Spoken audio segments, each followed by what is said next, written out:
Good morning, everyone. I am Dr. Sonal Sehgal, lecturer from the Department of Oral Pathology, Microbiology, and Forensic Odontology in Dental Institute, RIMS, Ranchi.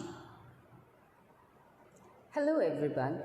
I am Dr. Manjula Marandi, clinical tutor from the Department of Oral Pathology, Microbiology, and Forensic Odontology in Dental Institute, RIMS, Ranchi.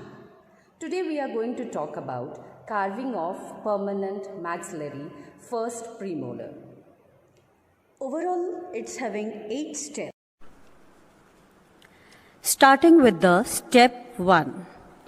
In this, we have divided the wax block into 3 parts.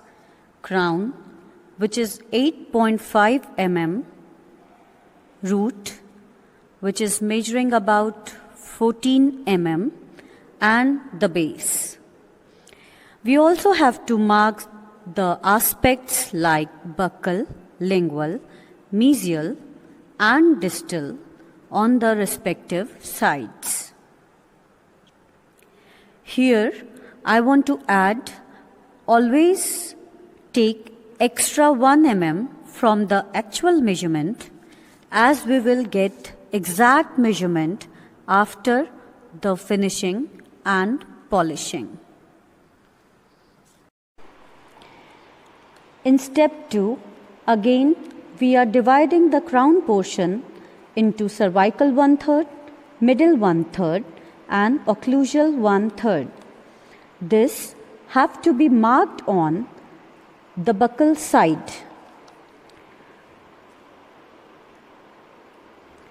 In step 3, we have to draw the outline of the crown, keeping it a trapezoidal in shape with longer mesial slope, which is almost straight than the distal one.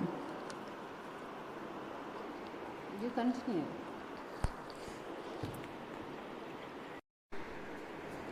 Step 4. As you can see, we have obtained the shape of the crown by removing wax on either side of the crown. Here, we have carved the convexity showing the buccal ridge. Coming on to the lingual side, here the cusp is also convex along with the less prominent lingual ridge. Step 6. We are going to carve the occlusal surface. Here, we are dividing the occlusal surface into 2 halves, making the central developmental groove with mesial and distal triangular fossas.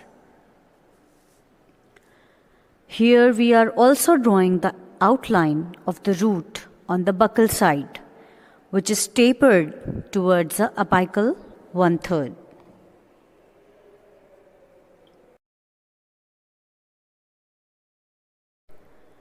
Step 7.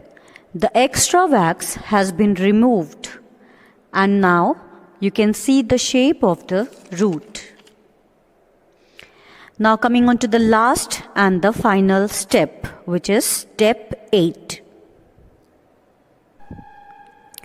Here we have carved the furcation in the root at apical 1/3 with developmental groove on the root on the mesial side. Now about the cervical line, which is semicircular on the buccal and the lingual side with convexity towards the apical region. Whereas the curvature of cervical line on the mesial side is 1 mm, and there is no curvature of cervical line on the distal side.